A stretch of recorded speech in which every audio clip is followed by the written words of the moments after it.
itu latar belakang saja ya. Yang penting itu sekarang saya ingin mengasih resep gitu ya. Bagaimana mudahnya membaca sejarah Indonesia. Membaca sejarah Indonesia dengan mudah gitu. Sebetulnya cukup kita perhatikan dua aspek saja. Ya. Pertama adalah pengaruh Islam yang pasti gitu. Jadi abad 14 ya. 14 abad Islamisasi Nusantara itu sudah pasti. Sudah pasti apa? Sudah pasti meninggalkan lautan dan samudera fakta-fakta sejarah Islamisasi yang berlimpah dan tak terhitung jumlah. Jadi para peneliti sejarah Islam Indonesia itu tidak akan pernah kehilangan topik, tema, judul, ya, kekeringan, ide untuk mencari terus-terusan menggali sejarah Islam Indonesia itu akan belum diteliti. Ya. Jadi Ica, Anissa nggak usah bingung mencari judul ya. Itu masih saya lagi bingung med judul cari skripsi. Banyak sekali topik yang belum terungkap. Gitu. Nah itu pertama. Yang kedua, selain kepastian hubungan relasi antara Islam Nusantara sebagai sebuah samudra historis gitu. Nah fakta-fakta lain sangat banyak. Jadi panggung sejarah Indonesia itu adalah lautan samudra fakta-fakta sejarah dalam berbagai bentuknya. Ada tinggalan-tinggalan arkeologis, jejak-jejak politik, aktivitas ekonomi, naskah-naskah Islam, tokoh-tokoh aktor sejarah Islam, para ulama di sini, bentuk-bentuk intersosial, sistem budaya, agama, dan sebagainya. Nah itu dua hal yang sudah pasti. Maka membaca sejarah Islam Indonesia sebetulnya cukup memisahkan dua itu saja. Pertama, grand teori, ya, yaitu kepastian hubungan Islam dengan Nusantara dengan Islam pusat. Yang kedua, jejak-jejak itu sangat banyak di Indonesia, tidak terhitung jumlahnya. Nah, ini soal teknis fakta-fakta. Yang kemarin debat kita soal ada tidakkah pengaruh jejak khilafah Islamiyah di Nusantara, itu sebetulnya perdebatan teknis fakta-fakta. Saya tidak terlalu tertarik melayaninya karena itu persoalan kecil. Grand teorinya pasti itu ada hubungan, pasti ada relasi. Orang menyebut ada tidak ada berdebat di situ itu terlalu teknis sebenarnya. Jadi berusaha menggugurkan ya, pemahaman, pemikiran, pengetahuan sejarah orang lain tentang adanya hubungan dibantah dengan fakta-fakta, argumen yang berusaha menyebutnya tidak ada. Itu kan bagi saya kekanak-kanakan. Karena itu menghindari, mengabaikan fakta sejarah yang sangat kuat, hubungan relasi yang pasti, ya, yang betulnya sangat banyak. Gitu. Makanya kemudian kesininya ditemukan oleh beberapa orang banyak bukti-bukti buku-buku baru, ya, kemudian naskah-naskah baru, termasuk dari pemerintahan Turki, bahwa relasi antara khilafah Islamiyah Turki Utsmaniyah di Nusantara itu ternyata ada buku-bukunya, ya, kemudian fakta-faktanya. Yang ketika saya melihat itu saya senyum saja. Dalam hati saya sudah pasti ada, cuma mungkin belum diungkap semuanya. Intinya itu. Jadi kita jangan terlalu berdebat sebetulnya pada hal yang teknis. Tapi ya itulah, orang punya kepentingan kemudian menghabiskan energinya di situ yang menurut saya tidak signifikan. Karena berusaha menolak ya, fakta bahwa Islam Indonesia itu ada hubungannya dengan Timur Tengah. Kemudian, nah ini Great Theory of Indonesian History saya bikin seperti ini ya. Jadi maksudnya adalah teori pasti tentang sejarah Indonesia. Pertama, relasi intensif, hubungan luas antara pusat Islam di kawasan Timur Tengah dengan Nusantara, karena Islam memang berasal dari tempat kelahirnya, itu pasti ada. Itu aksioma sejarah. Apalagi institusi sebesar khilafah, ya, di Nusantara, sudah pasti adanya, mutlak. Gitu.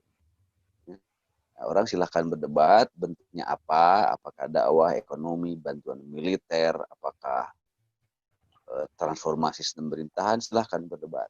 Tapi itu soal yang teknis sebetulnya. Ya, tidak penting. Yang penting itu hubungan itu kuat, itu ada. Kemudian hubungan Islam Nusantara dan Timur Tengah itu tidak mungkin dipisahkan. Ketika kita bicara Islam di Indonesia, pasti terkait dengan Islam Nusantara. Ini sudah banyak dikaji dalam banyak sekali disertasi. Hubungan agama, hubungan dakwah, hubungan ulama. Azumardi itu meneliti hubungan ulama. hubungan naskah, hubungan hadis, ya, hubungan tafsir, hubungan santri kiai ulama, wah keilmuan apalagi. Ya. Jadi itu yang grand teori sudah pasti ada. Fakta-fakta sejarah sebagian besar itu sudah ditemukan dan sebagian lainnya banyak yang masih belum terungkap. Itu saja persoalannya. Jadi beberapa orang yang mencoba menolak hubungan itu menurut saya childish saja. Ya. Nah, dari sekian banyak fakta-fakta sejarah yang sudah ditemukan itu dalam disertasi, dalam tesis-tesis, ya, di berbagai perguruan tinggi, dalam skripsi, dalam penelitian lembaga-lembaga studi yang personal, yang individual, yang lembaga, dalam buku sejarah Islam Nusantara sudah tidak terhitung jumlahnya. Nah, kemudian hubungan institusi khilafah Islamiyah, ya, yaitu Muawiyah, Abbasiyah, dan Utsmaniyah dengan dakwah Islam Nusantara itu baru diungkap, ya, secara topik yang menarik itu dalam melalui film JKDN kemarin. Jadi bagi saya saja sudah 20 tahun mendalami sejarah, itu pernah saya katakan bahwa khusus mengungkap hubungan institusi khilafahnya di khilafah Islamnya dengan aktivitas dakwah di Nusantara itu baru sekarang ramainya. Dulu nggak pernah diungkap, jarang dibicarakan. Kenapa? Karena sejarah kita itu lebih didominasi oleh sejarah sosial, sejarah dakwah, sejarah sosok ulama, ketokohan. Institusi khilafahnya jarang dibahas. Makanya bagi saya film ini menyuguhkan satu bukan fakta baru, pencerahan baru, gitu. Penyeimbang baru, kelengkapan fakta sejarah baru. Bahwa dulu itu baru sejarah sosial, sejarah ulama, sejarah keilmuan. Nah, sejarah institusi politiknya dalam pengertian relasi hubungan baru muncul sekarang ramai, ya, dalam film JKDN itu.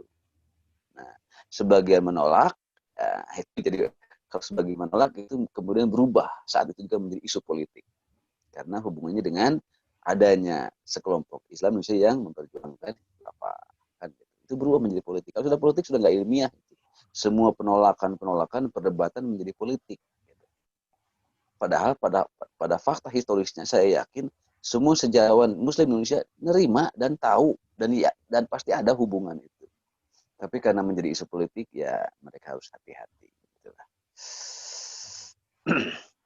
Nah, sebagai peninggalan sejarah dan peradaban serta telah membuat Islam mayoritas Indonesia, maka perkembangan selanjutnya, nah ini yang menarik ya, Islam akan pasti terus mewarnai perkembangan sejarah Indonesia saat memasuki abad modern, yaitu abad ke-20 hingga kemerdekaan setelahnya. Gitu. Itu sudah pasti. Islam terus akan mewarnai perkembangan. Kemudian grand teori yang lainnya adalah tentang kepentingan kolonial. Ini yang pasti ada nih, mutlak. Ya. Masuknya kolonialisme dan imperialisme sejak abad 16 diawali dengan intervensi Portugis, ya, ke panggung sejarah Islam Indonesia, kemudian diikuti oleh Belanda, Spanyol, dan seterusnya, Jepang, ke panggung sejarah Islam Indonesia pasti membawa kepentingan, ya, atau misi atau interest, yaitu ekonomi, politik, agama, dan budaya. Dalam sejarah kita kenal ada misi 3G, ya, Gold, Glory, Gospel. Itu sudah common knowledge lah. Kemudian ekonomi. Nah, bentuknya apa? Intervensi itu. Ekonomi, penguasaan sumber daya alam, dan penyebaran kapitalisme. Ingat, kapitalisme di Indonesia itu berawal dari Eropa. Ya. Disebutnya awal kemerdekaan itu sebagai kapitalisme pinggiran. Sekarang mungkin Indonesia sudah bukan lagi kapitalisme pinggiran, tapi sudah bergeser ke tengah. Tapi tidak pusat juga.